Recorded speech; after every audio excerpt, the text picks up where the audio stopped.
नारायणं नमस्कृत्य नरं चैव नरोत्तमं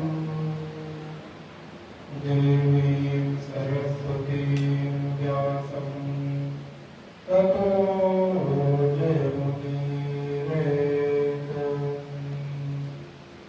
सदाशिवसमारम्भां शङ्कराचार्यमध्यमाम् अस्मदाचार्यपर्यन्तां वन्दे गुरुपरम्पराम्।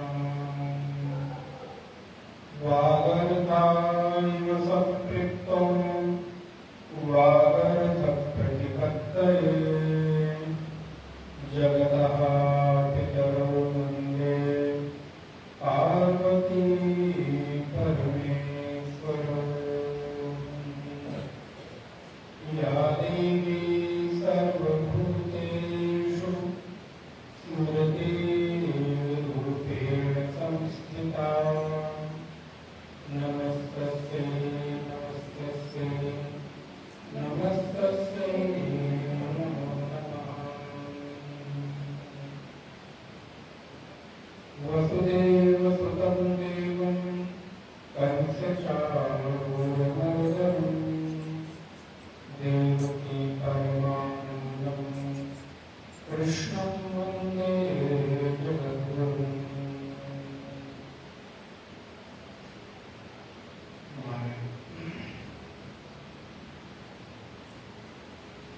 परम मंगलमय परात्पर अपार करुणामय यशोदानंदन देवकी नंदन गजेंद्र नंदन राधा प्राण वल्लभ भगवान योगेश्वर श्री कृष्ण और भगवान श्री कृष्ण के मुख से निश्चित श्रीमद् भगवत गीता श्रीमद् भगवत गीता के सप्त दिवसीय पवित्र पावन अनुष्ठान की आज हम लोग चतुर्थ दिवस की वेला में प्रवेश कर रहे हैं। अर्थात अब हम लोग बीच की वेला में हैं। 7 दिनों के अनुष्ठान में देखते देखते आज 4 दिन है और नारायण जीवन की यही रीति है।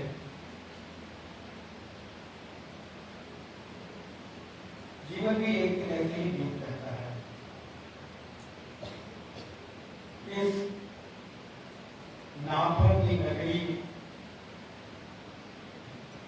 बरेली, जहां पर पूरे शहर के सीमा पर 7 नाथ विद्यमान हैं, जिनमें से हमने भी 2 नाथों के दर्शन किए। कल त्रिवटी नाथ के और आज पशुपति नाथ के। तीसरे नाथ के पास जाते जाते उनका कपाट बंद हो गया, समय पूरा हो गया तो कपाट बंद हो गया। नहीं तो आज तो अलग नाथ। लेकिन इच्छा तो ये है कि 7 दिन में 7 नाथ यहाँ हैं तो उनके दर्शन हो जाए। और देखिए आपके लिए कितना सुंदर सुखद अवसर है। जीवन के भी 7 दिन होते हैं और आपके यहाँ 7 नाथ विद्यमान हैं। यदि एक दिन में एक नाथ की भी प्रेरणा जीवन में उतर जाए तो जीवन सार्थक हो जाए। हम लोग जन्म लेते हैं और मृत्यु को सबको ही मालूम है कि प्रत्येक व्यक्ति की मृत्यु 7 दिनों में होगी। सुना ही होगा, बोले मैं 7 दिन में मर जाना है, बोले हाँ। आप जितने भी लोग यहाँ बैठे हैं सभी की मृत्यु 7 दिनों में हो जाती है, बोले महाराज है? अच्छा 7 दिन, हाँ 7 दिन।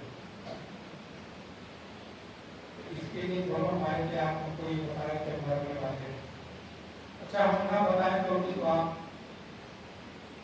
जीवन की अंतिम सत्यता तो यही है। हाँ अंतर इतना है, इस साल का 7वां दिन होगा, आने वाले 5 साल के बाद होगा, 10 साल के बाद होगा, 20 साल के बाद होगा, 100 साल के बाद होगा, लेकिन जब भी होगा तो 7 दिन के भीतर ही होगा। 8वां दिन किसी के लिए नहीं होगा। हम और आप सब लोग 7 दिनों के भीतर ही इस शरीर का त्याग कर देंगे। और ये भी सच है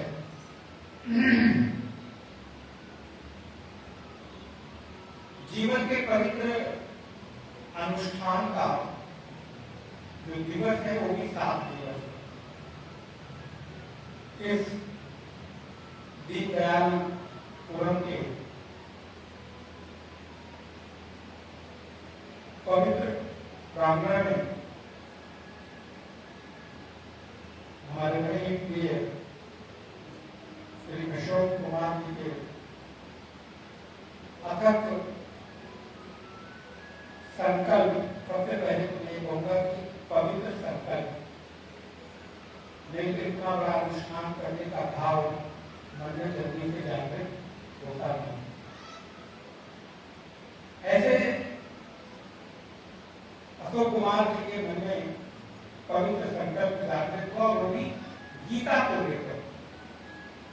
भागवत आदि कथाएं तो हम लोग प्राय सुनते कहते रहते हैं, हालांकि जो भागवत आप सुनते हैं उसके तो भगवान ही मालिक हैं। नाचने गाने तक के आपने भागवत को सीमित कर दिया। 7 दिन में नाच लो, गालो, भजन गालो, उत्सव मना लो, भागवत पूरी हो। भागवत में कभी सुनाने का अवसर मिलेगा तो आप भागवत सुनिएगा कि भागवत कहते किसको। भागवत तो नृत्य गान उत्सव का नाम नहीं है। भागवत परम हंसों की संहिता है। भागवत के सुखदेव जैसे महाज्ञानी की अमृत वाणी, जिस भागवत का प्रारंभ ही जन्माद्यस्य यतोऽन्वयादितरतः चार्देषु विद्यस्वराट् तेने ब्रह्महृदाय आदिकवये मुह्यन्ति यत् सूरयः तेजो वायुर्दां यथा विनिमयो यत्र तृषयो मृषा धाम्ना स्वेन सदा निरस्तकुहकम् सत्यं परं धीमहि। जहां भागवत की शुरुआत ही सत्यम परम धीमहि, श्री सुखदेव मुनि कहते हैं परीक्षित, मैं उस परम सत्य की वंदना करता हूं जो सत्य तीनों लोगों में व्याप्त है, जिसकी सत्ता चराचर में व्याप्त है, जो तीनों कालों में कभी मरता नहीं। ऐसे हम परम सत्य की वंदना करते हैं। आप सोचिए, भागवत का प्रारंभ सत्य से होता है, तो जैसे भागवत जैसे इतने दिव्य पवित्र ग्रंथ में जहां प्रारंभ ही परम सत्य से होता हो, वहां केवल भागवत को उत्सव तक सीमित कर देने का नाम भागवत कथा नहीं है। भागवत तो ज्ञान का भंडार है, भागवत वेदांत का सार है।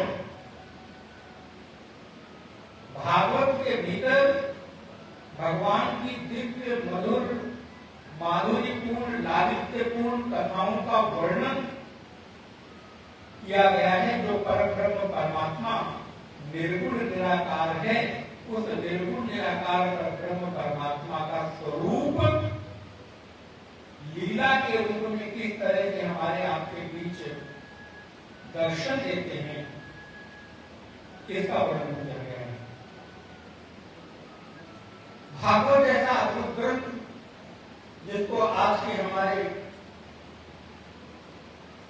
कुछ लोगों ने केवल नृत्य तक सीमित कर दिया है, भजन तक सीमित कर दिया है, भागवत का स्वरूप ही बिगाड़ दिया है। भागवत सुनने जाओ तो भागवत में कथा क्या है पता ही नहीं चलती। 3 घंटे में 30 भजन और पता चला कि कोई कथा पूरी नहीं। आप विचार करके देख सकते हो, आप यहाँ रोज 2 घंटे गीता पर प्रवचन सुन रहे हैं, बिना किसी संगीत, बिना किसी भजन, बिना किसी अन्य झांकी के। आप विचार करके देखो कि कहने के लिए, बताने के लिए कितना कुछ है। भजन को आज आप कहीं भी सुन सकते हैं, कहीं भी गा सकते हैं। भजन गाने का नाम भागवत की मेरी माताओं में। कभी आपको भागवत सुनना हो तो भगवान ने अवसर दिया तो जरूर हम लोग सुनेंगे। यहाँ सुने, कहीं और सुने, इस हॉल में सुने, कहीं और सुने, तो आपको पता चलेगा कि भागवत का सार क्या है, भागवत का रस क्या है। भागवत वेदांत का उच्च ग्रंथ है, जहां पर सत्य परम धीमहि की स्थापना की गई है, जहां पर सुखदेव मुनि जन्म लेते ही निरक्त हो गए, जहां पर गौकर्ण जैसा बेटा अपने पिता को वेदांत का उपदेश देते हुए उनको वैराग्य की शिक्षा देता है। धर्मम भजस्तु, क्या कृतराशि बोले धर्मम भजस्तु सप्तम लोक धर्म, धर्म का भजन करते हुए लोक धर्म, लोक कर्तव्यों का त्याग कर दो। ध्यान रखना मेरी माताओं बहनों भाइयों, जीवन में एक समय ऐसा आना चाहिए जिस समय आप लोक धर्म, लोक कर्तव्य का त्याग कर सको। जीवन को ऐसे बनाओ, नहीं तो जीवन सतत क्रियाकलापों में व्यतीत हो जाएगा, उसका कोई लाभ न मिल सकेगा। इसलिए भागवत जैसे श्रेष्ठतम ग्रंथ को आप लोग गंभीरता पूर्वक अध्ययन करें और देखिए कैसे सुंदर सुंदर उसमें वर्णन किया गया है। कभी सुनने का मन करे तो आप हमारे YouTube पर भी जाकर देखिएगा, भागवत का वहां पर बहुत सारी कथाएं हैं, उसको सुनिए, आपको लगेगा कि भागवत कैसे करेंगे। नृत्य करने का नाम नहीं, नृत्य तो आप घर में कभी नहीं कर लोगे, कोई उसको बनाते हो तो नृत्य कर ही देते हो ना। भजन तो कभी भी गा लोगे, कभी भी सुन लोगे। आपने जिस आचार्य को बुलाया है, जिस संत को बुलाया है, उसको भजन गाने के लिए नहीं, उसे जीवन का शाश्वत सत्य जानने के लिए, सुनने के लिए बुलाया है। भागवत में वर्णित कथाओं को सुनने के लिए आपने व्यास पीठ पर किसी आचार्य का वर्णन किया है। इसलिए कृपा करके भागवत कभी कहीं सुने तो प्रामाणिक लोगों से सुने, नहीं तो गुरूर जुरूर की कथाएं सुन के आपका चित्त भ्रमित होता रहता है। टोने टोटके का नाम भागवत कथा नहीं, ध्यान रखिए। भागवत कथा के नाम पर अगर आपको टोने टोटके और उपाय बताए जा रहे हैं तो उसको भागवत कथा नहीं कहते। भागवत तो विशुद्ध रस का प्रतिपादन करता है, जहां पर कृष्ण रस का प्रवाह प्रवाहित हो, जहां पर गोपियां कृष्ण के प्रेम में जीवन को न्यौछावर कर देती हैं,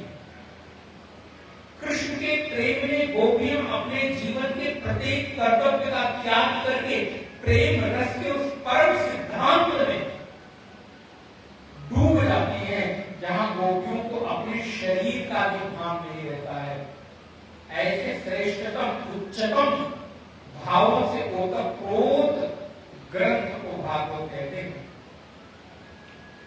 ध्यान रखिएगा। आज ये प्रसंग इसलिए भी मैंने थोड़ा संकेत कर दिया, आपको मालूम है कि आज शरद पूर्णिमा का दिन मालूम, महाराज आज के दिन ही भगवान श्री कृष्ण ने गोपियों के साथ यमुना के पुलिन पर शरद पूर्णिमा की चांदनी रात में भगवान चंद्रदेव के मध्यम प्रकाश से प्रकाशित यमुना की पुलिन पर उस बालू पर पड़ती हुई प्रकाश से यमुना प्रकाशित हो उठी है। बेला चमेली के फूलों से चारों तरफ वातावरण सुगंधित हो रहा है। ऐसे अवसर पर श्री कृष्ण ने बांसुरी का नाद किया है और बांसुरी का नाद सुनकर सारी गोपियां घर के सारे काम छोड़कर, गोपियां सारी कर्तव्यों से उपराम होकर और कृष्ण की बांसुरी को सुनकर यमुना के पुलिन पर दौड़ी चली आती है। कृष्ण कहते हैं, स्वागतम भो महाभागा, स्वागतम स्वागतम गोपियों, आओ आओ तुम्हारा स्वागत है। और नारायण कृष्ण जैसा श्रेष्ठतम प्रेमी आज अपनी उन गोपियों का अभिनंदन स्वागत पूर्णिमा की उस चांदनी रात में चमेली, बेला, गुलाब के पुष्पों के बीच चंद्रमा से निकलती हुई मध्यम प्रकाश में जो किरणें हैं, जब चंद्रमा रात्रि के समय पूर्णिमा के अपने पूरे प्रकाश को बिखेरता है, तो यमुना के जल पर जब चंद्रमा की किरणें पड़ती हैं तो यमुना का सांवला रंग, यमुना का जो काला रंग है जल का, वो मानो स्वर्णिम के रंग में खिल उठता है, प्रकाशित होता है। यमुना के किनारे, यमुना के पुलिन पर जो बालू की किरणें पड़ी हैं,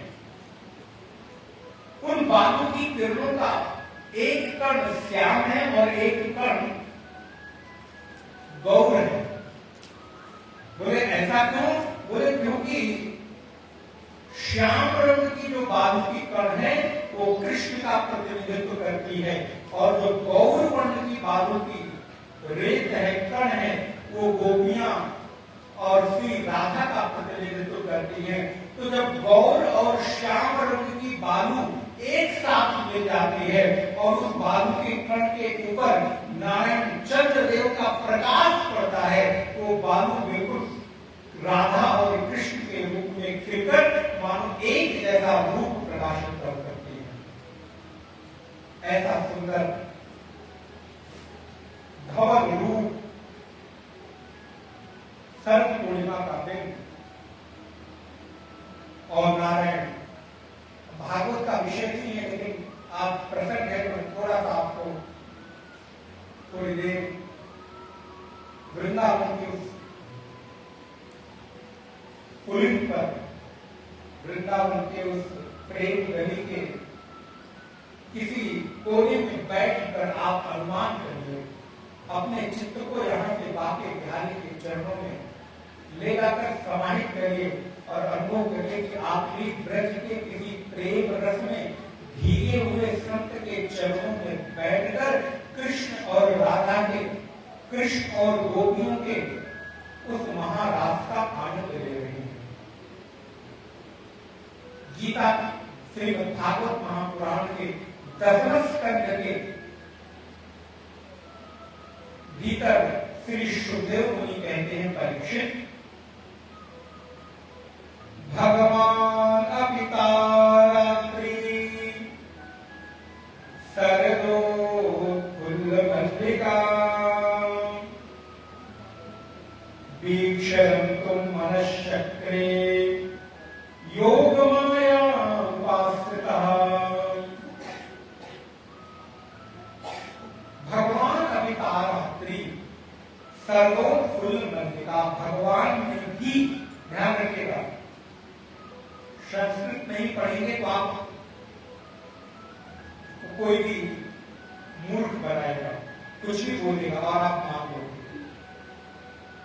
सुखदेव मुनि कहते भगवान अभी तार रात्रि, भगवान अभी, संस्कृत में दो शब्द होते हैं, अभी और एव। अभी माने होता है भी, एव माने होता है ही। जैसे मैं, आप ये काम कर लो, किसी को कोई काम करना हो तो आप ही ये काम कर लो और आप ही ये काम कर लो, दोनों में अंतर है कि नहीं? क्या आप भी हमारे साथ चलेंगे? क्या आप ही हमारे साथ चलेंगे? दोनों में अंतर हुआ कि नहीं? भी में विकल्प है, ऑप्शन है, चलना और न चलना, लेकिन ही में कोई विकल्प नहीं है। आपको सूक्ष्मता पता चलिए,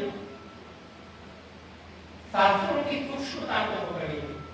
अध्यात्म इसी का नाम है, ज्ञान इसी का नाम है। केवल ऊपर ऊपर से, फिर मैं कह रहा हूं, मैं उस विषय का विरोधी नहीं हूं, लेकिन आपके भीतर उस भाव को जागृत करना चाहता हूं। हमारे पूज्य गुरु जी बहुत सुंदर एक बात कहा करते। एक बार वो वेदांत की व्याख्या कर रहे थे, कुछ भक्त लोग आए, बोले महाराज थोड़ा कठिन हो रहा है, थोड़ा सरल करिए। बोले अब ये बताओ, तुम हमको अपने स्तर पर लाना चाहते हो कि तुम मेरे स्तर पर आना चाहते हो? बात समझ में आई? अगर आपके ही स्तर पर मैं भी आ गया तो आप उठेंगे तब। होना क्या चाहिए कि आप मेरे स्तर पर आइए तो धीरे धीरे आपके भीतर उत्थान होगा, भीतर आपके अध्यात्म की जागृति होगी। अगर आप जहां हैं वहीं हम भी उतर आए तो ये ऊपर से नीचे उतरने की बात भी, अध्यात्म तो नीचे से ऊपर की ओर ले जाता है। इसलिए अगर ना समझ में आए तो समझने की कोशिश करिए। ये नहीं कि हमारा थोड़ा सरल कर दीजिए, नहीं। हम आपके स्तर पर आना चाहते हैं, आप मेरे स्तर पर ना आइए। लेकिन फिर भी मैं कोशिश कर रहा हूं सरल भाषा में आपको समझा सकता। तो भगवान अभी तारात्रि, इसलिए मैंने कहा भागवत कभी आप सुनेंगे तो अद्भुत आपको व्याख्या और आनंद की अनुभूति होगी। इसलिए बस थोड़ा सा आज आपको एक 10 मिनट का सर्व पूर्णिमा के अवसर पर भागवत का रस केवल दे रहा हूं, लोभ दे रहा हूं। भगवान अभी तारात्रि सर्वोत्फुल्ल मल्लिका, भगवान ने भी आज शरद पूर्णिमा की रात्रि पर बांसुरी का उत्पादन किया, बांसुरी बजाई, वेणुनाद किया। कब किया? बोले भगवान ने भी किया। तो भगवान ने भी किया इसका मतलब है कि पहले गोपियों ने कुछ किया होगा, इसलिए भगवान ने अपनी तरफ से नहीं शुरुआत की, शुरुआत हुई है गोपियों की तरफ। पहले गोपियों ने पूरा समूह बनाकर जाकर कात्यायनी देवी शक्ति की उपासना करके और भगवती कात्यायनी की आराधना करके कृष्ण को पति के रूप में चाहा है। तब भगवान श्री कृष्ण ने वेणुनाद करके, बांसुरी का नाद करके गोपियों को अपने पास बुलाया है। इसलिए पहली चाह, पहली अनुभूति, पहला वर्ण गोपियों का है, उसके बाद भगवान का है। पहले गोपियां अपने आप को कृष्ण को समर्पित करती हैं, फिर कृष्ण ने गोपियों के समर्पण को स्वीकार करके गोपियों को अपना बनाया। बस इतना ही है, ध्यान रखिए। कृष्ण की तरफ से कोई पहल नहीं है, पहले गोपियों ने किया है। कृष्ण कात्यायनी महामाये महायोगिन्यधीश्वरी, हे कात्यायनी महामाया, हम आपकी आराधना करके कृष्ण को पति के रूप में मैं चाहती हूं। के सामने कोई संकल्प कर लोगे तो आज नहीं तो कल संकल्प पूरा होगा ही होगा। इसलिए ध्यान रखना मेरे भाई बहन, माताओं बहनों, भगवान के सामने कभी कोई ऐसा वैसा संकल्प मत करना, क्योंकि भगवान का एक नाम है सर्व सिद्धि प्रदा, जो सारी सिद्धियों को देने वाले हैं। इसलिए एक बार भी अगर उनके सामने आपने कोई ऐसी प्रार्थना, ऐसी मांग रख दी तो वो एक ना एक दिन पूरी जरूर होगी। इसलिए भगवान के सामने मांगते हुए सावधान रहना। कुछ भी मांग लोगे वो पूरा जरूर होगा, आज नहीं तो कल, कल नहीं तो परसों, परसों नहीं तो वर्षों, पूरा जरूर होगा।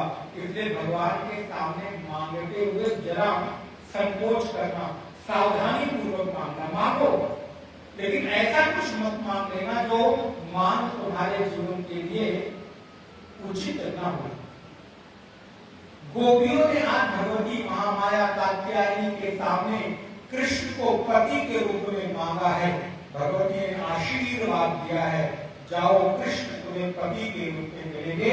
और आज शरद पूर्णिमा की रात्रि को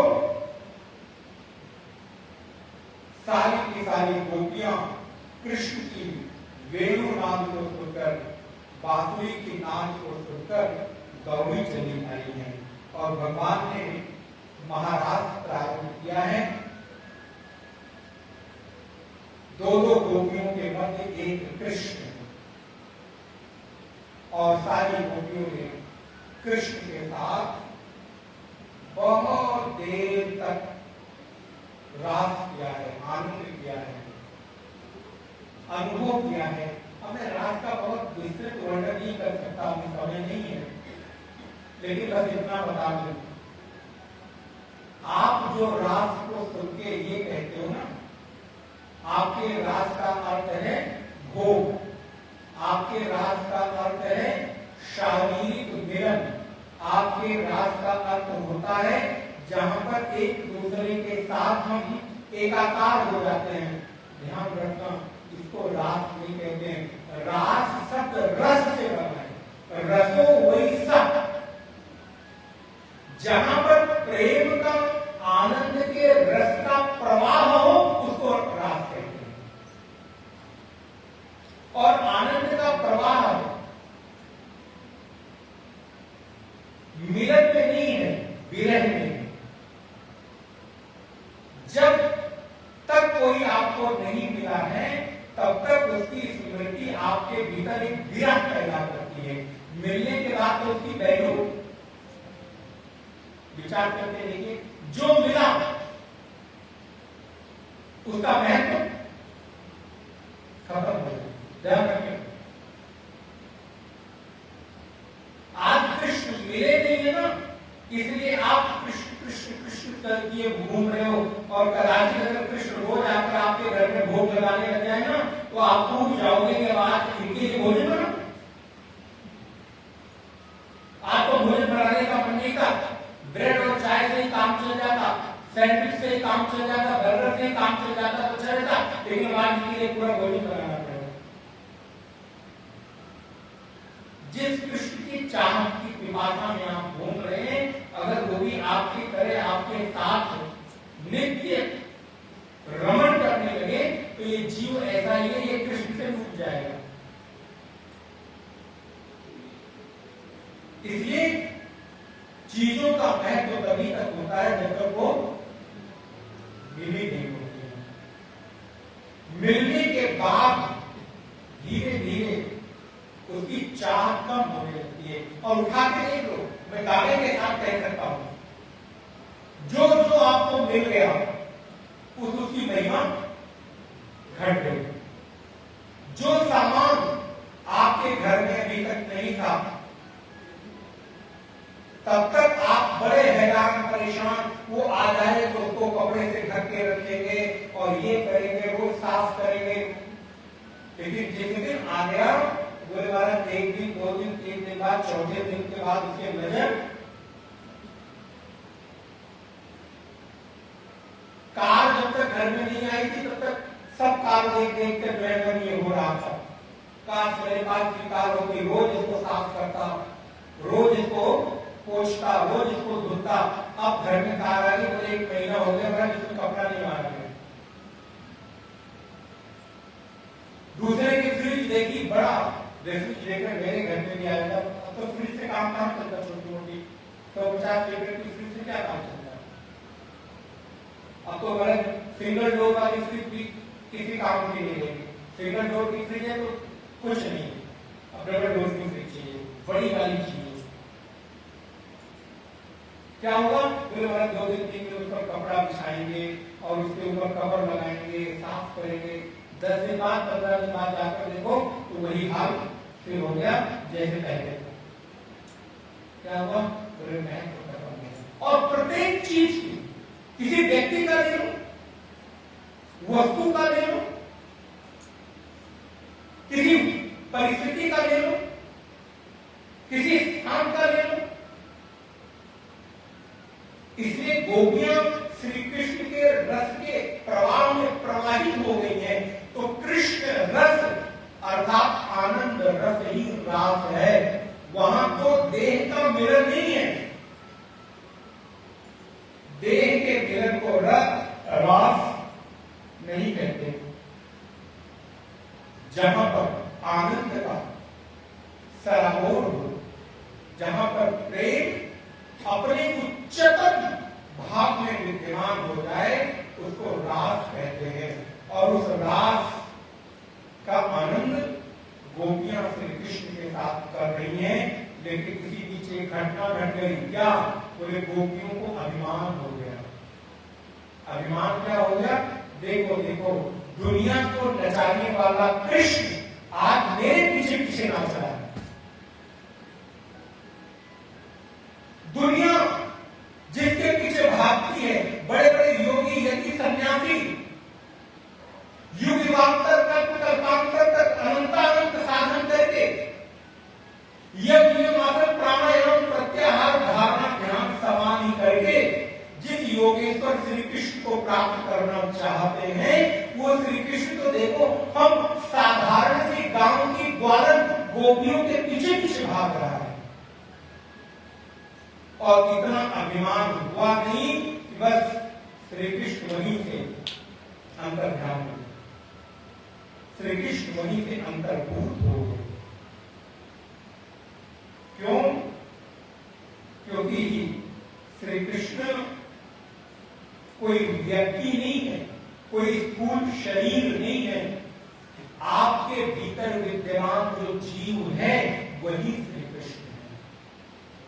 आपके भीतर जो आत्मा विद्यमान है वही श्री कृष्ण है। कृष्ण को बाहर ढूंढने जाओगे तो नारायण बड़ी गलती हो जाएगी। कहीं बाहर आके कृष्ण आपको ठग लेंगे। अब मैं कितने उदाहरण दूं। भागवत जी के प्रथम स्कंध में पितामह भीष्म मृत्यु की सैया पर, शव सैया पर लेटे हुए हैं और उनको इच्छा मृत्यु का वरदान प्राप्त था। उन्होंने इच्छा की जब तक कृष्ण मेरे सामने बंसी बजाते हुए नहीं आएंगे तब तक मैं अपने प्राणों का त्याग नहीं करूंगा। कृष्ण आए, बंसी बजाते, मन को लुभाते, तुम सामने हो।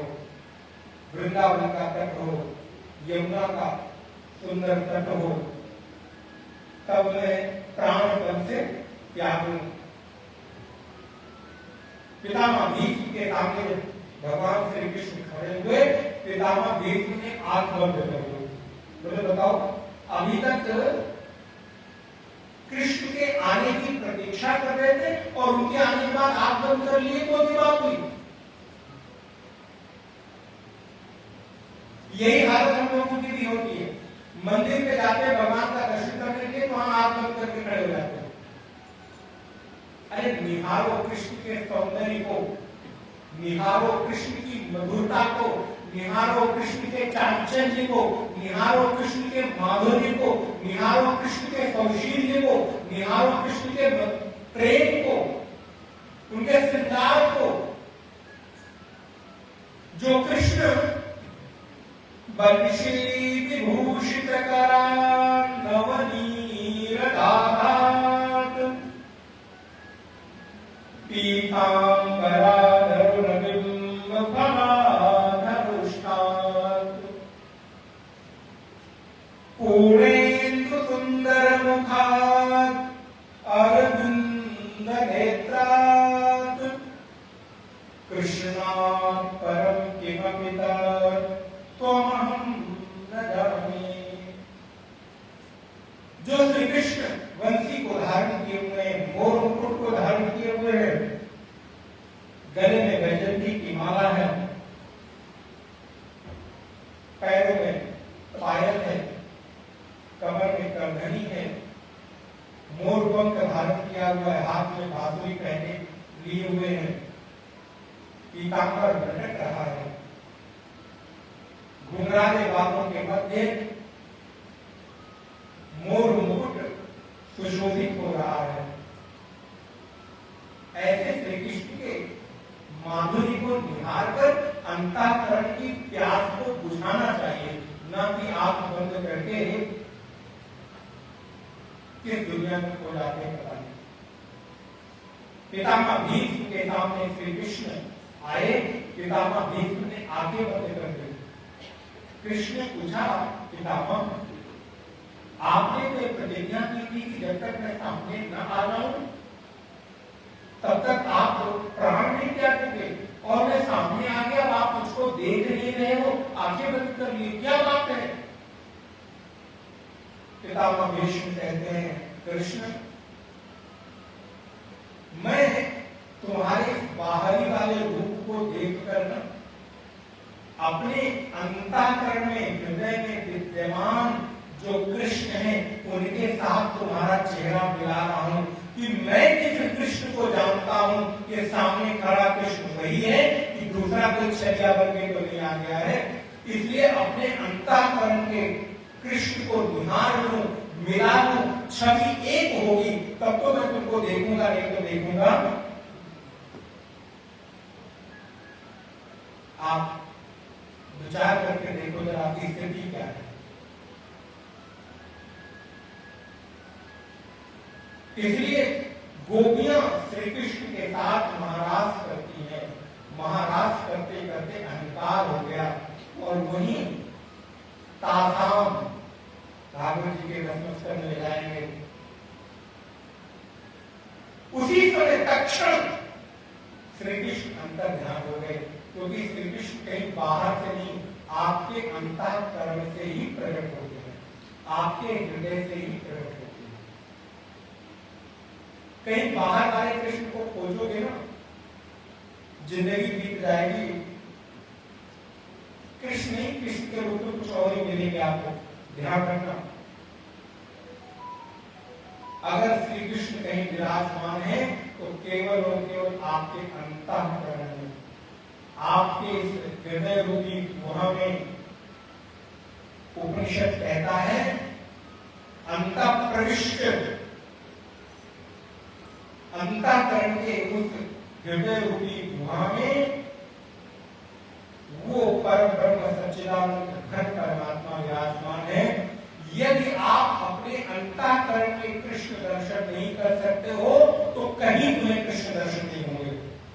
तो चाहे वृंदावन चले जाओ तो, द्वारिका चले जाओ तो, मथुरा चले जाओ तो, यदि सच्चिदानंद घन परमात्मा अंतःकरण में अनुभव नहीं होते तो कहीं और अनुभव हो नहीं होते। सबसे पहले अपने हृदय रूपी गुहा में उस सच्चिदानंद घन परमात्मा को निहारने की कोशिश करें। शरद पूर्णिमा की सुंदर रात्रि को नारायण भगवान श्री कृष्ण गोपियों के साथ महाराज किया है। अच्छा, एक लाइन और बोल देता हूँ, फिर आगे बढ़ता हूँ, फिर कभी अवसर मिला तो भागवत में विस्तार से आपको सुनाऊंगा। गोपियां कृष्ण रमण करती हैं, ध्यान रखिएगा। कथाएं आपने बहुत सुनी है, लेकिन कुछ साल सुन लीजिए। गोपियां कृष्ण रमण करती हैं, ये सच है, लेकिन कृष्ण गोपी रमण नहीं करते, ये भी बिल्कुल सच है। पता नहीं आप समझ पा रहे हैं? जीवात्मा परमात्मा में तो रमण कर सकता है, लेकिन परमात्मा जीवात्मा में कभी रमण, गोपियां जीवात्मा है, श्री कृष्ण सच्चिदानंद घन परमात्मा है, इसलिए गोपियां तो कृष्ण रमण करती हैं, लेकिन कृष्ण गोपी रमण नहीं करते। ये जितना सच है कि गोपियों ने कृष्ण को प्राप्त करके संतुष्टि आनंद की अनुभूति की, उतना ही ये सच है कि कृष्ण ने गोपियों को केवल वर्ण का आलंबन दिया है, उनको सहारा दिया है। कृष्ण को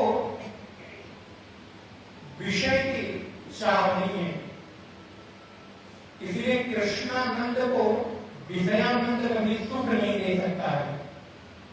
ये वेदांत का एक सुंदर ग्रंथ है पंचदशी, कभी पढ़िएगा सुनिएगा। 5 प्रकार के आनंद हैं। विषयानंद भी एक आनंद है, विद्यानंद भी एक आनंद है, कृष्णानंद भी एक आनंद है। तो ये सच है कि कृष्णानंद कभी विषयानंद में नहीं उलझता, लेकिन विषयानंद कृष्णानंद को प्राप्त करके कृतकृत्यता सुखद आनंद की अनुभूति करता है। और विषयानंद का श्री कृष्णानंद के साथ मिलना ही महाराज है। अर्थात जब जीवात्मा अपने परमात्मा के साथ मिल जाए तो उसी का नाम रास है। जब जीव अपने आराध्य परमात्मा के साथ एकाकार हो जाए तो नारायण उसी घटना को महारास कहते हैं। वो घटना शरद पूर्णिमा की रात्रि को हो या आपके लिए किसी और दिन घटित हो जाए, आपके लिए जिस दिन श्री कृष्ण का रमण प्राप्त हो जाए, आपके लिए उसी दिन शरद पूर्णिमा है। शरद पूर्णिमा का इंतजार मत करो।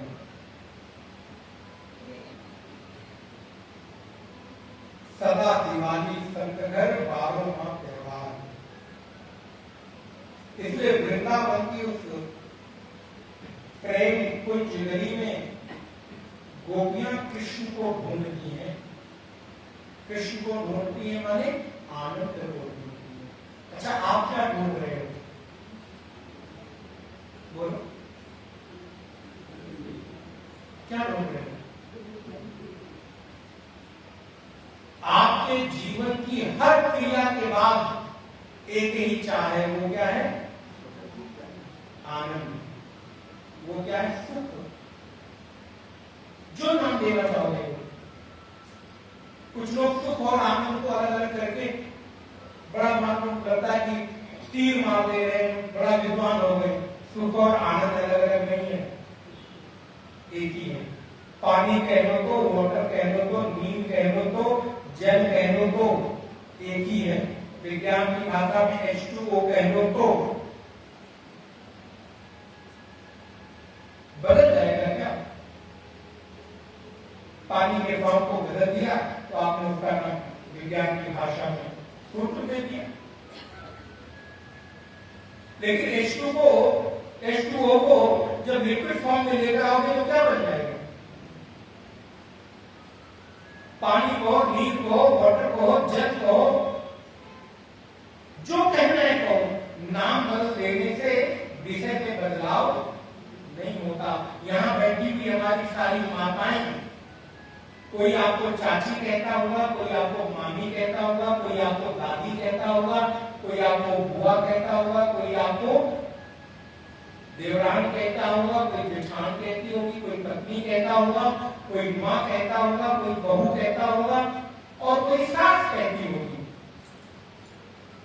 आपने कितने नाम ले लिए हमने?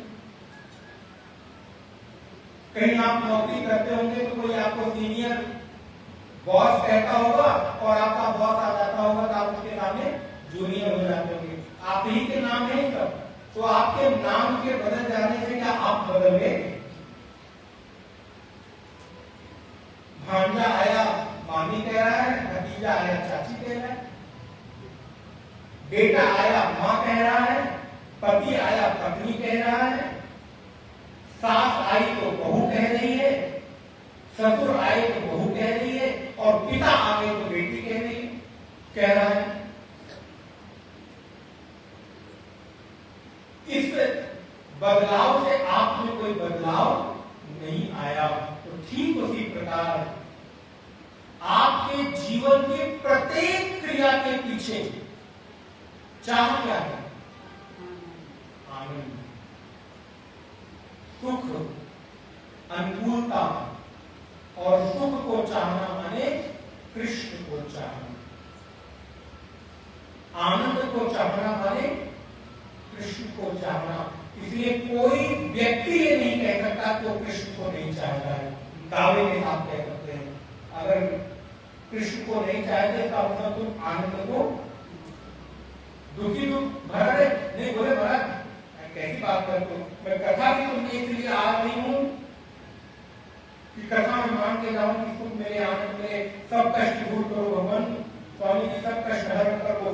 कष्ट हरण करो क्या मिल जाए? सुख मिल जाए, आनंद मिल जाए। तो जीवन की चाह ही यही है। इसलिए गोपियां कृष्ण को, सुख को, आनंद को, अपने परमात्मा को चाह रही हैं। और इस चाहने का नाम ही महारास है, अर्थात जीवात्मा का परमात्मा के साथ मिलन ही महारास है। इसके अतिरिक्त महाराज का कोई और अर्थ मत लगाइएगा, नहीं तो फिर आपकी श्रद्धा पर चोट पहुंचेगी। और आपकी श्रद्धा पर चोट पहुंचे उससे कोई फर्क नहीं पड़ता, बल्कि आप कृष्ण का अपमान कर देंगे, पाप हो जाएगा। क्योंकि कृष्ण जैसे सच्चिदानंद घन परमात्मा पर किसी तरह के विषयों का आरोप करना कि कृष्ण का अपमान करना है। क्या कृष्ण तुम्हारे हाड़ मांस के शरीर के प्यासे हैं क्या? गोपियों के हाड़ मांस के शरीर के साथ भ्रमण करना क्या कृष्ण का महाराज है? अगर इतनी बुद्धि नहीं भटकी हुई है तो अभी आप बहुत बहुत स्थूल हो, आपकी बुद्धि में भी अध्यात्म उतरा नहीं है। कृष्ण आपके हाड़ मांस के शरीर के साथ, गोपियों के शरीर के साथ भ्रमण नहीं करते हैं।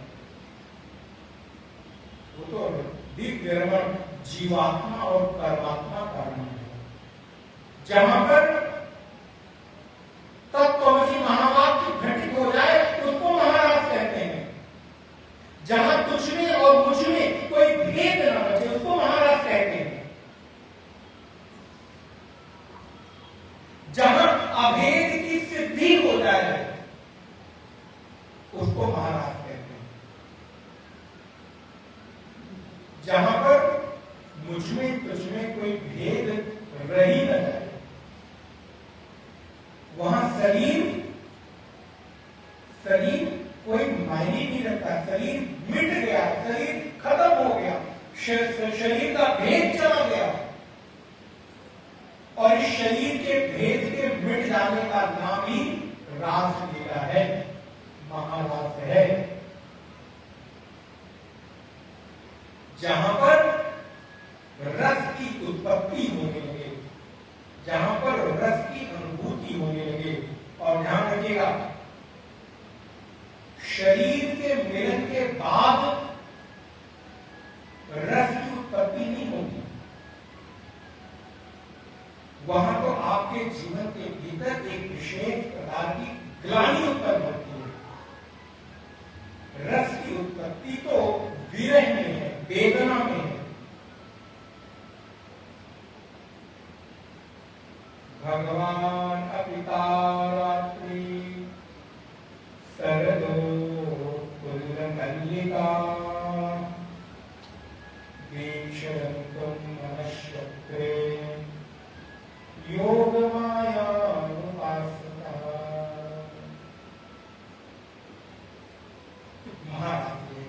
चलता बात शरद पूर्णिमा के दिन महाराष्ट्र के बारे में कितना क्यों पर्याप्त है, पूर्ण हो गए, सुना दिया। फिर कभी अवसर मिलेगा तो आपको इसके अन्य रहस्यों का उद्घाटन करेंगे। चीरहरण की लीला आप सुनते, क्योंकि चीरहरण पर आपको चर्चा सुनने का अवसर मिले तो हो, ये आपको जो लगता है कृष्ण ने गोपियों के वस्त्र चुरा लिए, क्या कहूं, ऐसे कथाकारों का बुद्धि पता नहीं कहां चली जाती है। कृष्ण तुम्हारे कपड़े चुराकर ये तुम्हारे पहने हुए 2 कौड़ी के कपड़े कृष्ण क्या करेंगे देखकर, इन कपड़ों की उनको कौन सी क्या जरूरत है, और कृष्ण कपड़े चुराकर तुम्हारे हाड़ मांस के शरीर को देखेंगे क्या, थोड़ा बुद्धि को विस्तार करोगे। अरे एक समय आता है कि आपका शरीर के प्रति मोह खत्म हो जाता है, आपको किसी हाड़ मांस के शरीर से लोभ नहीं रहता, उसको देखने की इच्छा नहीं होती। इस हाड़ मांस के शरीर में देखने की इच्छा असल में है क्या, चलो इसको कल चर्चा कर। इस शरीर में आकर्षण की क्या चीज है, ये शरीर तो मल भांडम है। विवेक चूड़ामणि के आप कहते हैं कि शरीर क्या है, बोले मल भांडम। इस शरीर में केवल और केवल मल भरा हुआ है, गंदगी भरी हुई है। इस शरीर में आकर्षण की कोई जगह है, और तुम्हारे मल युक्त गंध युक्त शरीर को कृष्ण स्पर्श करेंगे। यहां कोई योगी, सती, सन्यासी, साधक तो किसी दूसरे के शरीर से टच होने से बचता है, नहीं दूर से करो। और कृष्ण जैसे सच्चिदानंद घन परमात्मा शरीर के स्पर्श के लिए लालायित होंगे क्या, इसको महाराज समझते हो। जब आप पूजा पाठ करके शुद्ध सात्विक हो जाते हो और हवन पूजा करके उठते हो तो आपको लगता है मेरे शरीर को कोई होता है ना, तो कृष्ण का अनुमान करो, वो किसी के वस्त्र को चुराकर और हाड़ मांस के गंध मल युक्त शरीर को देखेंगे, क्या है इसमें देखने के लिए। शरीर का प्रत्येक अंग तो मल युक्त है, गंध युक्त है, दुर्गंध युक्त है। नाक से देखो तो क्या निकलता है, आंख से क्या निकलता है, कान से क्या निकलता है, मुख से क्या निकलती है। शरीर का कोई एक हिस्सा बता दो जहां से गंध नहीं निकलता हो। जिस शरीर को, जिस मुख को देखकर आप लालायित हुए चले जा रहे हो, आपको प्रेम हुआ चला जा रहा है, प्रातः काल सोकर उठे तो देखो आंख से कीचड़ बह रहा है, कान से मैल बह रही है, मुंह से लार बह रही है, नाक से गंदगी निकल रही है। कौन सा शरीर का अंग छूने लायक है? आप खुद ही अपने शरीर के अंग को छू लेते हो तो आपको हाथ धोने का मन करता है, मलयुक्त है, गंधयुक्त है। ऐसे गंधयुक्त तो मलयुक्त देह को कृष्ण छुएंगे, इसको आप राज समझते हो। अरे भी उस राज की जो स्थिति है ना, वो कुछ अन्य नहीं है। इस शरीर का कोई हिस्सा असल में आकर्षण के लायक है ही नहीं। ये सिर्फ ऊपर की पैकिंग थोड़ी अच्छी दिखती है ना, गोरी चमड़ी, तो लगता है कि बड़ी सुंदर है। एक बार इसकी पैकिंग ऊपर की परत हट जाए तो देखो इसके भीतर केवल और केवल जिसको आप प्रेम करते हो ना, उस चमड़ी पर एक सफेद दाग आ जाए तो आपका सारा प्रेम छूमंतर हो जाता है। चमड़े को जरा हटा के देखो क्या है, मांस, मद्दा, मज्जा, मेद, रुधिर, हड्डी, सब तो उसमें कुछ छू नहीं लगेगा। बस केवल ऊपर की पैकिंग से ही ये कौन ठीक ठाक दिखता है। एक जगह कहीं पैकिंग कट जाए ना, छेद हो जाए तो देखो वहां से पस निकलता है और कुछ नहीं निकलता। मल निकलता है और कुछ नहीं निकलता। इसलिए ऐसे दुर्गंधित शरीर को भैया कृष्ण के साथ जोड़कर देखना, ये कृष्ण के साथ अपमान है, उनका उनके साथ ऐसी कल्पना भी पाप है। अगर आपके मन में ऐसा भ्रम हो ना, आज से राज के उस अर्थ को निकाल देना। जहां आपको लगता हो कि मैं तो बहुत दिव्य हूं, पवित्र हूं, कृष्ण आएंगे मुझे गले लगा देंगे, तुम्हारे जैसे लोगों को गले कृष्ण लगा देंगे। इस शरीर के प्रति कृष्ण का वो जो महाराज की प्रक्रिया है वो कुछ और ही है, जहां जीवात्मा और परमात्मा का मेल होता है। इसलिए कृष्ण के ही उस भाव को गीता की ओर लेकर चले, जहां कल आप विचार कर रहे थे। अर्जुन कहता है, हे प्रभु,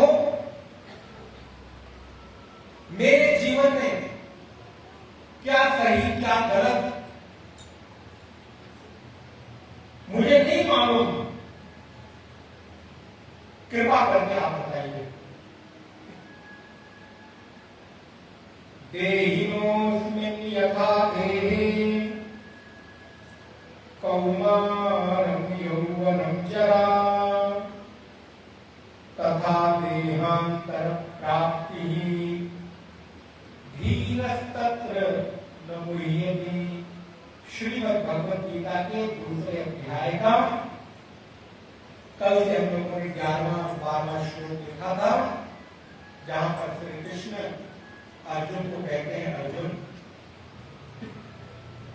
देहिनोऽस्मिन् यथा देहे, ये शरीर हमेशा बदलाव वाला है, बदलने वाला है। एक उदाहरण दिया था, शायद आपको याद है कि नहीं, न हो तो दोबारा बता देता हूं। जाकर आप जरा अपने घर की रखी हुई पुरानी एल्बम को निकालिएगा। महाराज शादी में 50,000 रुपए की फोटो खिंचाएंगे, 1 लाख रुपए एक फोटोग्राफर ने लिया, शादी की एल्बम बन के आ गई, उसके बाद दोबारा देखा नहीं। क्यों? टाइम भी नहीं है। जाके जरा देखिएगा आप अपना ही चेहरा, जिस समय दूल्हा और दुल्हन आप लोग गरीब हो, उस समय अपने चेहरे को देखिए और आज के चेहरे को देखिए। बोले महाराज वो तो दुल्हन बैठे पहचान नहीं आती, इनका कौन कह रहा था, इतना डिपेंड कर देते हैं कि बोले महाराज उसकी माई नहीं पहचान पाई कि मेरी बेटी है।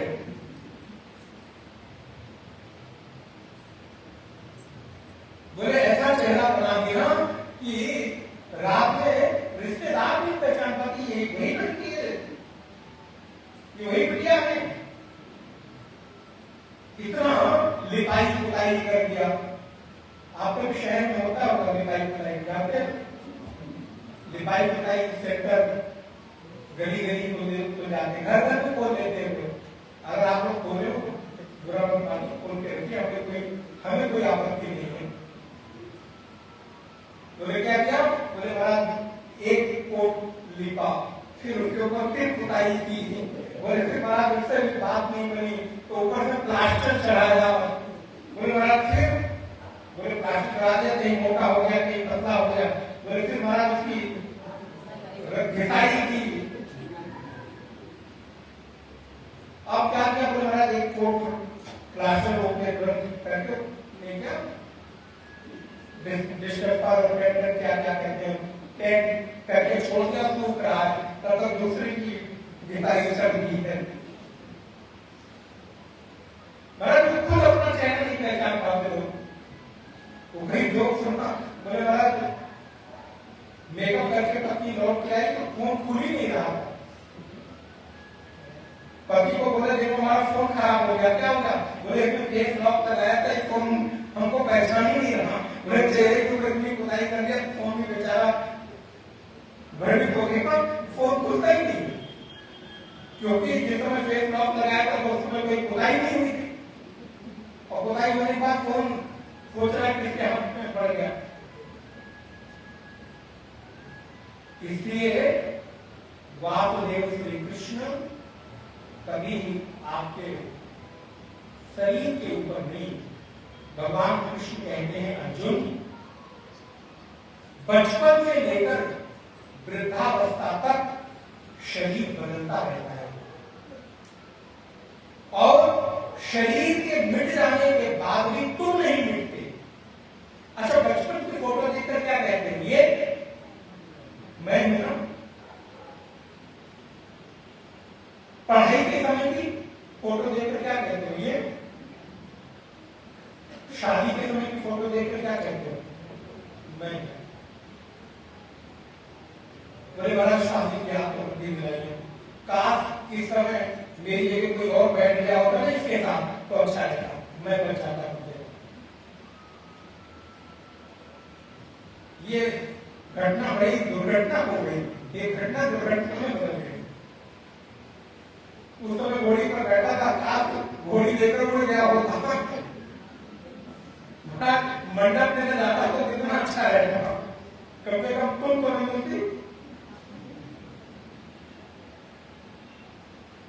मैं नहीं, तुमसे मैं नहीं चाहिए, कौन चाहिए? बोले हमारे जैसा तुम्हें कोई मिलेगा नहीं। पति ने कहा अगर तुम्हारे जैसा दूसरी चाहिए तो इससे अच्छा तो चाहिए नहीं, हम खोजेंगे तुम्हारे जैसा। अब तुम्हारे जैसा नहीं कोई दूसरा ही चाहिए। असल क्या कहते हैं? जाओ मेरे जैसा कोई, तुम्हारे जैसा चाहिए भी नहीं, कोई दूसरा चाहिए।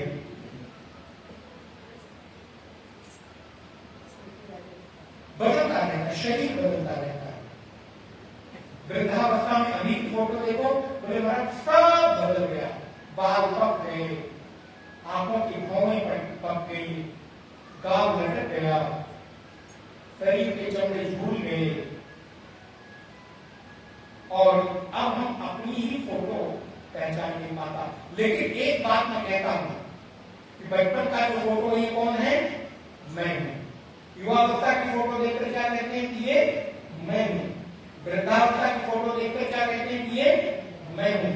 फोटो बदलते रहे लेकिन फोटो में ये मैं हूं, ये जोर से बोलो, नहीं बदला। क्यों? क्योंकि देह के बदलने से देही नहीं बदलता। इस देह में रहने वाला जीव नहीं बदलता। इसलिए शरीर के बदल जाने से जीव नहीं बदलेगा। इसलिए इसको किसी भी अवस्था में जलाया नहीं जा सकता, काटा नहीं जा सकता, गलाया नहीं जा सकता, सुखाया नहीं जा सकता। किसी अस्त्र शस्त्र से इसका भेदन नहीं किया जा सकता। अछेद्योयम अदाह्योयम अक्लेद्यो सोष एवचा नित्याक्षर भगत स्थाणु अचलोयम सनातनः। और फिर भगवान कहते हैं, श्लोक नंबर 15 देखिए। आप लोग, उम्मीद करता हूं कि कल जिन जिन लोगों को गीता मिली होगी वो तो कम से कम लाई ही होगी। बोले महाराज आप क्या रोज रोज ये हमको कहते रहते हैं, आज आपने यही क्या काम है? हमको सातों दिन कहेंगे भाई आप मानो या मत मानो। आप नहीं आने से बात आओ नहीं बात आओगे, पर कहने से बात नहीं होगा। बोले महाराज आप कितना भी कह डालो, मैं तो सुधरने वाला नहीं हूँ। सुधरना होता तो तक सुधर गए हो, 2 दिन में सुधर जाएंगे। तो कम से कम जिनको गीता तक मिली थी वो लेकर आए कि नहीं? बोले महाराज जिनको मिली थी वो आए ही नहीं। आप गीता करने की बात करते हो, वो खुद ही नहीं आए हैं। अच्छा कोई बात नहीं। तो ये 15 नंबर श्लोक देखिए, दूसरे अध्याय का 2:15। यम ही नव्यतयन्ते ते। अरे बोलो भाई, आप ही लोगों से कह रहा हूं। बोले महाराज पढ़ाई लिखाई छोड़ दिया, आप भी पढ़ा रहे हैं। यम ही नव्यतयन्ते ते। हम तो आपसे बुलवाती गए, आप भले मत। यं हीना व्यथयन्ते ते पुरुषं पुरुषर्षभ समदुःख सुखं धीरम् सोमृतत्वाय कल्पते। देखो भाई हमारी परंपरा में तो ऐसे ही चलता है कि जो भक्त बैठे हैं साधक वो खाली सुनने ना आए, उनको पता नहीं चले कि वो क्या सुन रहे हैं। इसलिए मैं कह रहा हूँ कि आप एक ऐसी परंपरा से जुड़ रहे हो, जुड़िए, जरूर जुड़िए कि जहां आपको शास्त्रों का यथोचित ज्ञान दिया जाता है, मनमानी बात नहीं की जाती। आपको हम अपने मन की बात नहीं बताते, शास्त्र में जो लिखा है वो बताते हैं, क्योंकि मैं प्रमाण नहीं हूं, शास्त्र प्रमाण है। इसलिए शास्त्र में श्रद्धा होनी चाहिए। कृष्ण कहते हैं अर्जुन यदि न व्यथयन्ते पुरुषं पुरुषर्षभ। और जितने श्लोक मैं आपको बता रहे हैं ये सब बहुत महत्वपूर्ण है। जो व्यक्ति कभी किसी परिस्थिति में व्यथित नहीं होता, यदि न व्यथयन्ते, वो कौन है? बोले पुरुषं पुरुषर्षभ।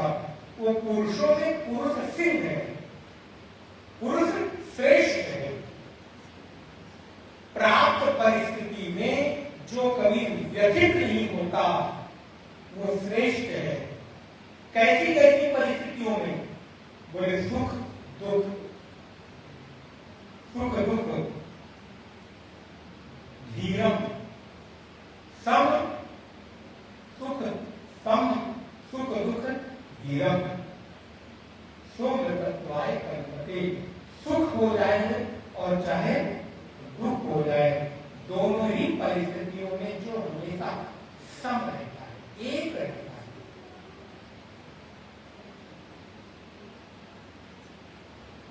सुख मिले तो भी एक जैसी स्थिति में है और दुख मिले तो भी एक जैसी स्थिति में है। दुख में परमात्मा याद आए और सुख में याद न आए, ये तो गलत बात है। यदि दुख में आपने उनको याद किया तो सुख में उनको धन्यवाद दो।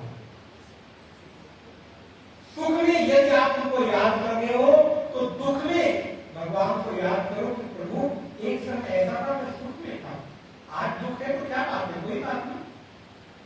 इसलिए दोनों ही परिस्थितियों में भगवान को धन्यवाद दो। आपकी कृपा से जो मिला है वो मुझे स्वीकार है। अच्छा, मंदिर में जाते हो, पंडित जी कभी आपको लड्डू पेड़ा देते हैं, प्रसाद में तो ले लेते हो, और कभी धतूरा बेलपत्र दे तो नहीं देते क्या? जिसको भी देते खाते नहीं, मस्तक से लगाते नहीं, पेड़ के नीचे के किनारे, लेकिन उस समय तो प्रसाद समझ के। ऐसे ही जब दुख आए तो समझ लेना संसार रूपी इस मंदिर में परमात्मा रूपी पुजारी ने आपको धतूरा बेलपत्र भांग फूल दे दिया है, उसको लो मस्तक से लगा लो। और जब सुख आए तो समझ लो संसार रूपी इस मंदिर में परमात्मा रूपी पुजारी ने आपको लड्डू पेड़ा पत्नी रसमलाई दी है, उसको आराम से खाओ, धन्यवाद देते हो। लेकिन दोनों ही परिस्थितियों में, प्राप्त परिस्थितियों में परमात्मा का स्मरण भूले नहीं। सुख में भी सुमिरन हो और दुख में भी सुमिरन हो। दुख में सुमिरन करते हैं प्रभु बड़ा कष्ट हो, और जैसे ही दुख गया तो बड़ा याद भी नहीं रहता। दुख में सुमिरन सब करें, सुख में करे कोई, जो सुख में सुमिरन करे तो दुख पाए कोई। सुख में फूलों की, दुख में भूलों की। सुख आए तो बहुत इतराओ मत, बड़ी विनम्रता से स्वीकार कर, प्रभु आपकी बड़ी कृपा है, आपने घर दिया, नाम दिया, गुलाम दिया, बच्चे दिए, धन्यवाद दो। अच्छा आप बताओ, आज तक आपको जो मिला है आपने कभी भगवान को उसके लिए थैंक्स बोला कि जो नहीं मिला उसके लिए कंप्लेन की? बड़ा मजा भी क्या कह रहे हैं आप, समझे ही नहीं, बोले काम की बात नहीं समझ में आती है। बोले आज तक जो नहीं मिला उसके लिए शिकायत करते रहते हो, प्रभु ये नहीं दिया, ये नहीं दिया, ये नहीं दिया, ये नहीं किया, लेकिन जो दिया उसके लिए धन्यवाद कभी। तो कम से कम जो दिया है उसके लिए धन्यवाद भी करो।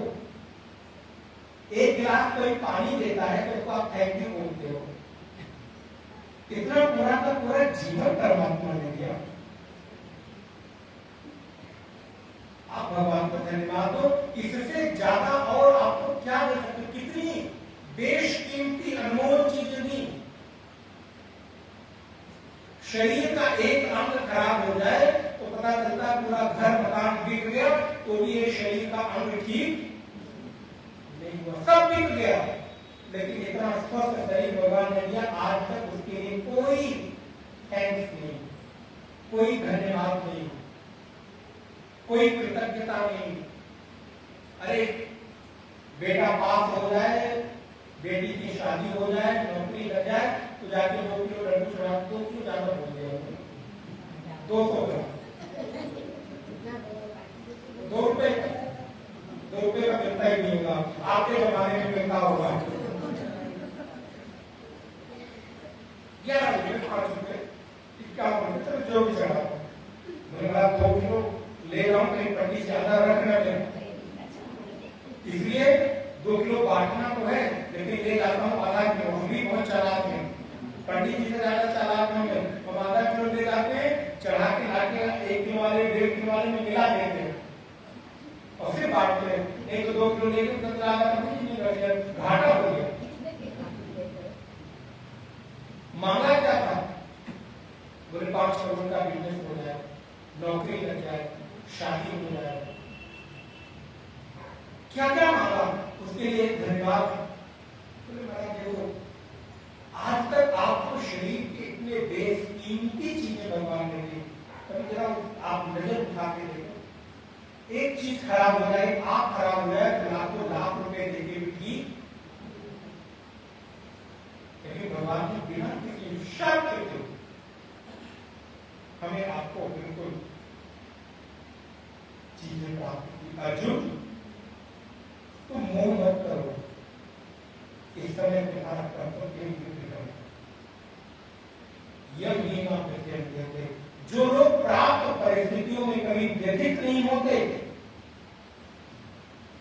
वो लोग अमृत को प्राप्त होते हैं। ध्यान रखना, जो जो श्लोक बता रहा हूं बहुत महत्वपूर्ण है, गीता के सार हैं, और अगर एक अध्याय भी कर जाए तो दूसरा अध्याय बहुत महत्वपूर्ण है, शांति योग है, मानो पूरी गीता आपके भीतर आत्मसात हो जाएगी। यही न व्यतीत देते, जो प्राप्त परिस्थितियों में व्यतीत नहीं होते, जैसी भी परिस्थितियां आ गई मालिक आपकी कृपा है, ऐसे व्यक्ति को अमृत की प्राप्ति होती है। लेकिन नारायण हमारी आदत पड़ी हुई है, कैसी, तो महाराज मेरी तो आदत ऐसी है कि वो छूटती नहीं है। एक बार की बात है, 2 बहनें थी, तो बोले महाराज फिर क्या हुआ, तो बोले 2 बहनें तो शादी हो गई, बेटियां होगी तो शादी तो होगी। अब आजकल की बेटियां नहीं करती तो बात करती, लेकिन करनी चाहिए। आजकल बच्चों को पढ़ाई और कैरियर के आगे तो पूछता नहीं, जब पैसा कमा लेते तब लगता है तो बड़ी लेट होगी और शादी नहीं होगी। इसमें सब चीजें समय पर आवश्यक है। तो दोनों बहनों की शादी हो गई। एक बहन की शादी मछुआरे के साथ हुई और एक बहन की शादी माली के साथ, फूल बेचने वाली। फिर शादी करके अपने अपने घर, व्हाट्सएप का जमाना नहीं था कि फैमिली ग्रुप बना लेते, बहन तुम कैसी हो, भाई तुम कैसे हो, तुमने क्या बनाया और हमने क्या खाया। पहले तो शादी ब्याह हो गया सालों साल बीत जाता था, मिले मिले एक बहन मायके आई तो पता चला दूसरी नहीं आई, दूसरी आई तो पहली नहीं आई, दोनों को मिलने भी किसी शादी ब्याह पे मिलते थे। तो एक दिन किसी मौके पर कॉमन रिश्तेदार के घर, कॉमन फ्रेंड्स के घर दोनों बहनें मिली, गले मिली, अरे क्या बात है, बहुत साल बीत गए, शादी हो गई, तब से पता नहीं कैसी हो, क्या बात बहुत शादी। तो नारायण जो फूल बेचने वाले के हम उसकी शादी हुई थी माली के घर में, उस बहन ने अपने मछुआरे वाली बहन को निमंत्रण दिया, बहन को मेरे घर रात को पार्टी करेंगे। कितनी पार्टी आप लोग करते बोले बड़ा, अब ये सब सीक्रेट है, ऐसे रहने दीजिए, जो दबा है दबा रहने दीजिए। बोले हम आते हैं। और एक दिन मछुआरी वाली जो बहन थी वो मछली उछली बेच के अपना जो बर्तन का पात्र था दरिया उसको लेके और फूल वाली जो बहन थी उसके घर पहुंच गई। बहन अरे वाह वाह आओ आओ, बड़े दिन बाद आई और बड़े आनंद से उस बहन को बड़ी प्रसन्नता की, नाना प्रकार के व्यंजन बना रखे थे, भोजन की व्यवस्था, चाय की आदि आदि खाया पिया। रात हो गई, सोने की बारी आई तो बहन ने, और उसके घर में चूंकि फूल की कमी नहीं तो उसने आज बहन का जो बिस्तर है बड़ा सुंदर सजा रखा था फूलों से, चारों तरफ गुलाब, चमेली, चंपा, गेंदे के खुशबू आ रही थी। जब आओ बहन सो आनंद के साथ बहन गई सोने के लिए और वो 1 घंटे बीता, 2 घंटे बीता, 3 घंटे बीता, करवट नहीं थी, उसको नींद ही ना आए, नींद ही ना आए। करवट आराम ही गया, दरवाजा खोल के आई, उठो क्या हो गया, कुछ कमी रह गई। बोले हाँ एक काम ऐसा करो, जो मैं मछली बेचने वाली हमारी दरिया द्वार पे रखी है उसको उठा के मेरे सिरहाने रख दो, तभी मुझको नींद आएगी, उसके पहले मुझे नींद क्यों? क्योंकि बोले रोज मेरी आदत पड़ी हुई है, वो दरिया सिरहाने रखी रहती है, वही सो जाते, बिना उस गंध के मुझे नींद। अब ये कहानी समझ गया किसकी है? आपकी कहानी है। संसार के सुंदर वातावरण में आपको बैठने में रास नहीं आता, आनंद नहीं आता, मन नहीं लगता। क्यों? क्योंकि हमको आदत पड़ी है संसार रूपी गंध में हमेशा रहने की, उसी छल कपट प्रपंच, राग द्वेष, इधर की उधर। इतनी देर में न जाने पड़ोसी के घर में कौन आया चला गया होगा, पता ही नहीं चला। क्या करेंगे जाके? देखते रहना है कि पड़ोसी के घर में कौन आ रहा है कौन नहीं आ रहा है, क्या हो जाएगा? क्योंकि आदत पड़ी है हमारी संसार में दुर्गंध में रहने की, इसलिए सत्संग रूपी सुगंध में मन नहीं लगता। जब किसी दिन सद्गुरु मिलते हैं, वो निमंत्रण देते हैं, आओ आओ तुम्हें मैं सुंदर सुगंध के वातावरण में बैठाकर तुम्हें अच्छी बात बताऊं, तो आप तो जाते हैं ना, लेकिन फिर भी मन कहाँ रहता है? पूरे संसार के उस छल कपट प्रपंच में, दुनिया के कामों में उलझा रहता। बैठे यहाँ है लेकिन चिंता किसकी लग रही है? अब आप सबको ज्यादा मालूम है, हालांकि आप लोग नहीं कर रहे होंगे, जो करने वाले लोग हैं वो यहाँ नहीं आए हैं। आप लोग तो घर छोड़ के आए तो आ ही गए, कहाँ को वापस जाएंगे? 2 मिनट लेट हो जाएगा, दरवाजा बंद हो जाएगा, कोई बहू दरवाजा खोलेगी नहीं। क्या हो गया? बोले हमको सुंदर सुगंध वातावरण मिलने पर भी वो बात और रास। कृष्ण कहते हैं अर्जुन, जो व्यक्ति प्राप्त परिस्थितियों में कभी व्यथित नहीं होता वही श्रेष्ठ है। और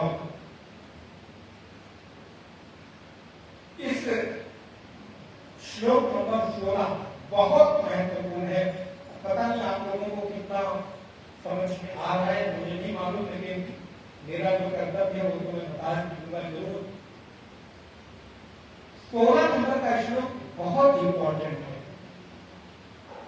ये आपके जीवन की सत्यता को उद्घाटित करता है। ध्यान रखिए, नासतो विद्यते भावः ना भावो विद्यते सतः उभयोरपि दृष्टोऽन्यः त्वनयोस्तत्त्वदर्शिभिः। बहुत अच्छा पढ़ा आप लोगों ने, बहुत सच में बहुत अच्छा पढ़ रहे हैं। जैसे पहली बार आप पढ़ रहे हैं उस हिसाब से बहुत अच्छा पढ़ रहे हैं। लेकिन बच्चों को रोज रेगुलर अभ्यास में रखिएगा। नासतो विद्यते भावा, कृष्ण कहते हैं न असता भावा विद्यते, और न भावो विद्यते सता, न अभावा विद्यते सता। जितनी संस्कृत में बोली थोड़ी तो बोली पड़ेगी, जो भाषा है भाषा का प्रयोग करना ही पड़ेगा। न विद्यते भावा, असत का कोई भाव नहीं है और सत का अभाव नहीं है। अर्थात जितनी संसार में नाशवान चीजें दिख रही हैं, दिख तो रही है लेकिन वो आज है कल नहीं रहने वाली। लेकिन जो एकमात्र सत वस्तु है जो दिख नहीं रहा है, न देखते हुए भी केवल और केवल उसी की सत्ता रहने वाली है, बाकी चीजें नाशवान है, सब मिट जाने वाली है। इस शरीर में जो कुछ भी आपको दिखाई दे रहा है, ये शरीर आज है और कल नहीं रहने वाला। लेकिन इस शरीर में रहने वाला जो देही है, परमात्मा है, जीवात्मा है, दिख नहीं रहा है लेकिन वही रहने वाला है ना? कितनी मजे की बात। जो दिख रहा है वो रहने वाला नहीं, और जो नहीं दिख रहा है वही रहने वाला है। हम लोगों की आदत है, जो दिखता है उससे प्यार करते हैं, जो नहीं दिखता उससे प्यार, बस इसका उल्टा कर दो। जो दिख रहा है उससे प्यार मत करो, जो नहीं दिख रहा है उससे प्यार करना शुरू कर दो। दिखने में सारे लोग दिख रहे हैं, उनसे प्रेम धीरे धीरे कम करते चलो, और जो आपके अंदर जीवात्मा बैठा है उससे प्रेम करना शुरू कर दो।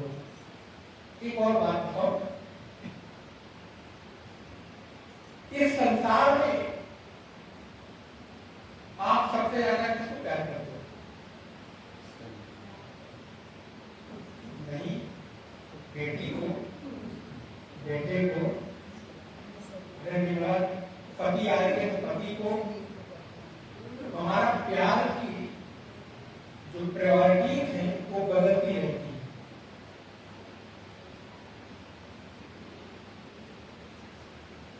कभी किसी को, कभी किसी को। असल में आपसे बड़ा बेवफा कोई नहीं होता है। आप जितनी भी चाहे मर्जी बात कर लो कि हम तुमको बहुत प्रेम करते हैं, तुमको बहुत प्रेम करते हैं, असल में इस संसार में खुद से ज्यादा किसी को प्रेम, इस संसार में सबसे अधिक अगर किसी को आप प्यार करते हो तो कौन है? वो मैं, खुद को, स्वयं को। मैं मेरे से अतिरिक्त, मेरे से अधिक चाह कर भी किसी को प्यार कर ही नहीं सकता, क्योंकि संसार में प्रेम करने की एकमात्र कोई है, वो और वो केवल आप स्वयं हो। और सारे संसार के प्रेम तो दिखावे के हैं, छलावे के हैं, धोखे के हैं, बनावटी हैं। आप कहते तो हो लेकिन करते अधिक खुद से।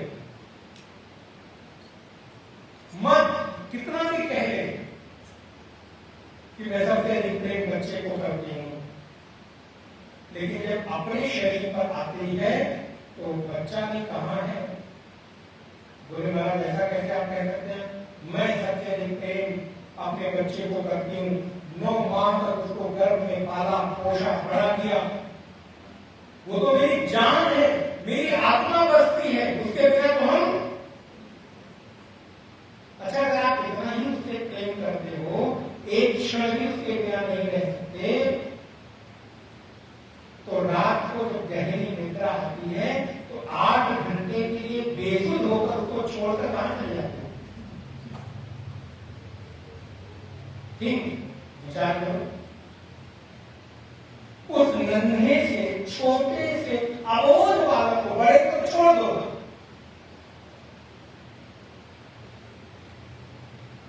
इसलिए मैं आपको बार बार कहता हूं कि ये सत्संग आपके जीवन के बदलाव के सूत्र दे रहा है, कथा के लिए नहीं है।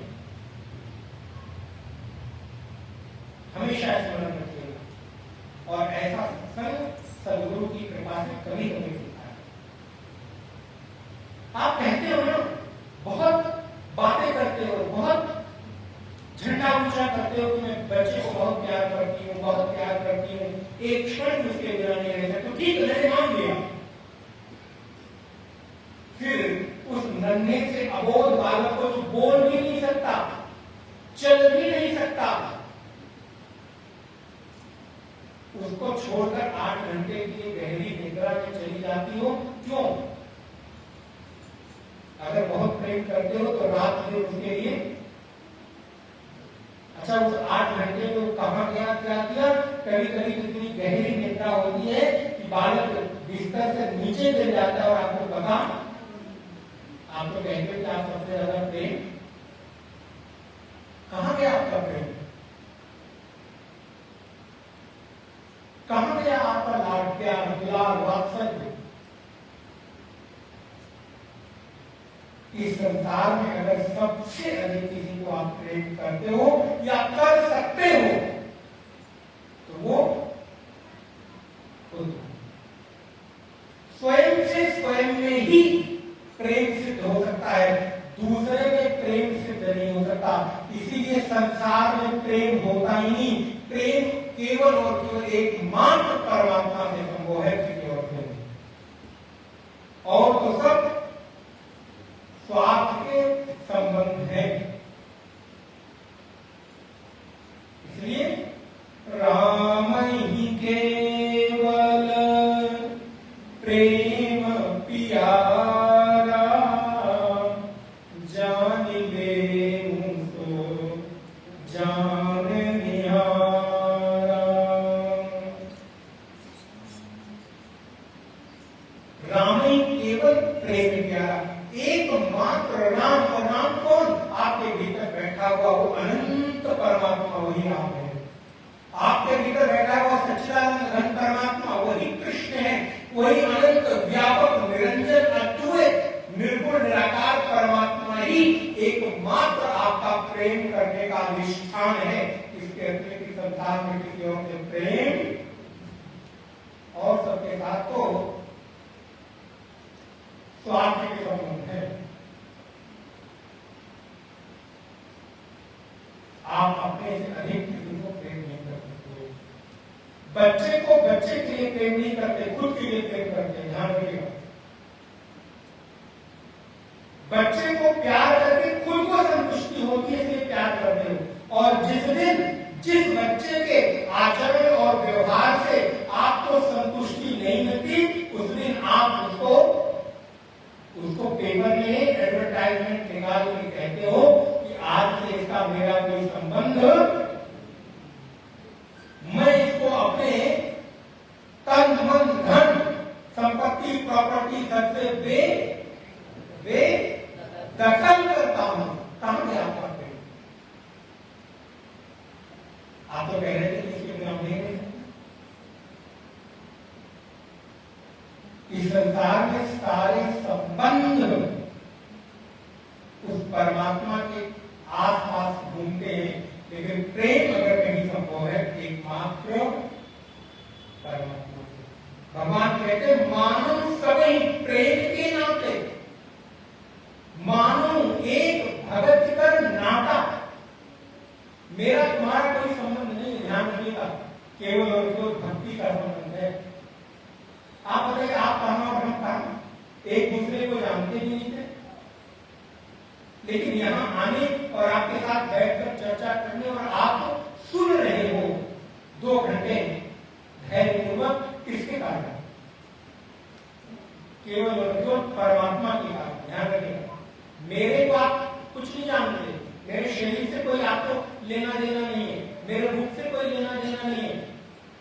अगर मेरे और आपके बीच से परमात्मा के तार को काट दिया जाए तो हमारा आपका क्या समझ? एक गुरु और शिष्य के बीच, भक्त के बीच केवल और केवल भक्ति का ही कोई नाता है। अगर आज भक्ति के तार को तोड़ दिया जाए तो कहां आप और कहां हम? लेकिन भक्ति रूपी तार के जोड़ने से आप अनजान व्यक्ति भी, अननोन पर्सन भी हमारे लिए नोन हो जाता है, हमारे लिए अपना लगने लगता है। चाहे भक्त है वापस हो, आत्मीयता की अनुभूति होती है। किसके नाते? मानो एक भगत कर नाता, एक भक्ति के नाते ही हमारा आपका संबंध है। इसलिए संसार में आप कितना भी किसी को कुछ भी कहते रहो कि मैं तुम्हें बहुत प्यार करता हूं या प्यार करती हूं, ये सब झूठे वादे हैं। आप इस संसार में अपने से अधिक किसी को प्यार कर सकते नहीं। विचार करके देखना, चाहे पति हो, पत्नी हो, भाई हो, बंधु हो, बेटा बेटी हो। अगर ऐसा न होता तो एक अबोध बालक को एक मां 4 घंटे, 6 घंटे, 8 घंटे के लिए छोड़कर आपको अपने से ज्यादा किसी से प्यार नहीं। इसलिए संसार में एक सिद्धांत, प्रेम केवल खुद से ही घटित हो सकता है, किसी और से। आप स्वयं से स्वयं के प्रेमी हो बस, और तो सब नाते स्वार्थ। जब तक, चलो और कुछ उदाहरण हो कितने समझ में आ गया? बोले महाराज, कोई व्यक्ति मुझे तभी तक प्रिय लगता है जब तक वो मेरे अनुकूल है। जिस दिन कोई व्यक्ति मेरे प्रतिकूल हो गया, कितना भी सगा संबंधी तो ना हो, तो त्याग लेते हैं, छोड़ देते हैं। क्यों? एक माँ बेटे का त्याग कर देती है, एक बेटा माँ का त्याग कर देता है, पति पत्नी का संबंध टूट जाता है, प्रेमी प्रेमिका के वर्षों के संबंध टूट जाते हैं, जिसने 7 जन्मों तक साथ चलने की कस्में खाई थी। अग्नि के सामने फेरे लिए थे, साक्षी पंडित जी को, गुरु को, रिश्तेदारों को, अग्नि को, वेद मंत्रों को साक्षी मानकर हमने साथ चलने के लिए वादे किए थे। वो वादे टूट जाते क्यों? क्योंकि बोले महाराज अब इसके साथ मुझे कंफर्ट, मुझे अनुकूलता, मुझे अच्छा नहीं लगता। इसलिए दुनिया के कितने भी बड़े नुकसान करके भी आप उसका त्याग कर देते हो, भले आपको कुछ भी नुकसान क्यों ना होता हो। और अगर ऊपर से नहीं छोड़ते हो तो बोलो, अगर मान लो कदाचित समाज की, परिवार की, बच्चों की कोई ऐसी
नहीं तो गीता दान कर देते लोग 13 में 13 लोगों को, क्या मतलब होगा?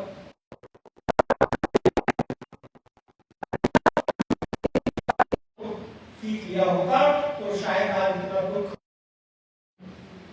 बोध हो जाता। सत्यता का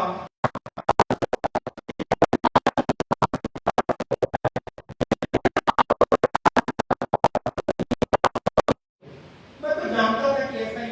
अच्छा, अगर किसी पता चल जाए आप क्या कहते हैं? मैं तो जानता था ऐसा ही।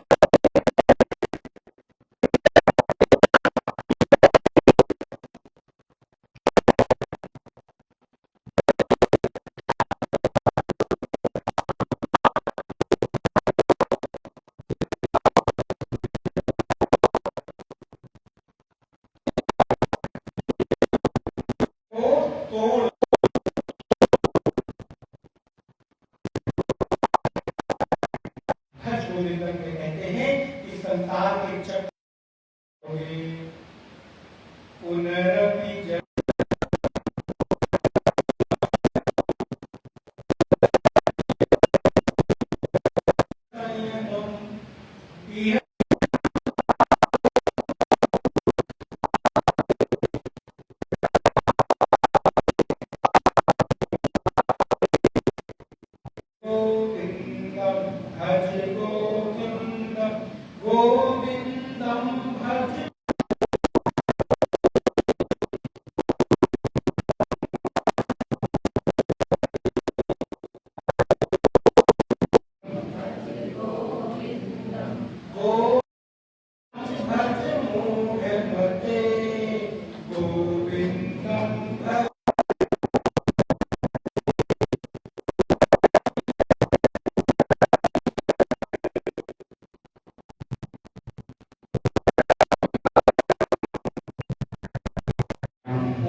बोलो गोविंद बोलो हरि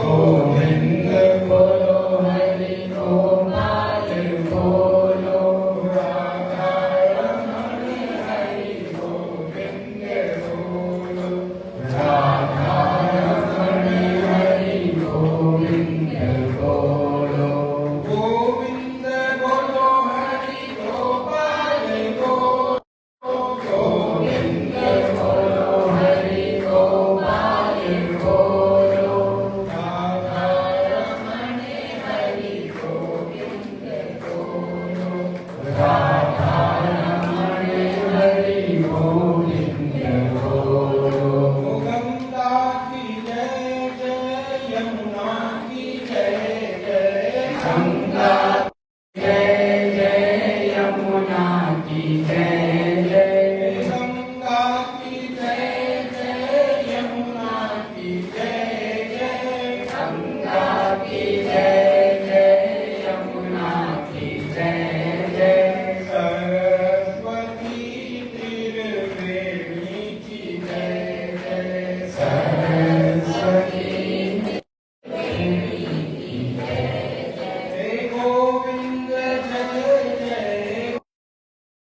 जय जय गोविंद जय जय गोपाल जय जय गोविंद जय जय गोपाल जय जय गोविंद जय जय गोपाल जय जय राधा रमण हरि गोविंद जय जय राधा रमण हरि गोविंद जय जय राम जी की जय जय लखन जी की जय जय राम जी की जय जय लखन जी की जय जय राम जी की जय जय लखन जी की जय जय राम जी की जय जय लखन जी की जय जय भरत भुवन चारों भैयन की जय जय भरत भुवन चारों भैयन की जय जय गोविंद जय जय गोपाल जय जय गोविंद जय जय गोपाल जय जय राधा रमण हरि गोविंद जय जय राधा रमण हरि गोविंद जय जय राधा रमण हरि जय राधा रमण हरि गोविंद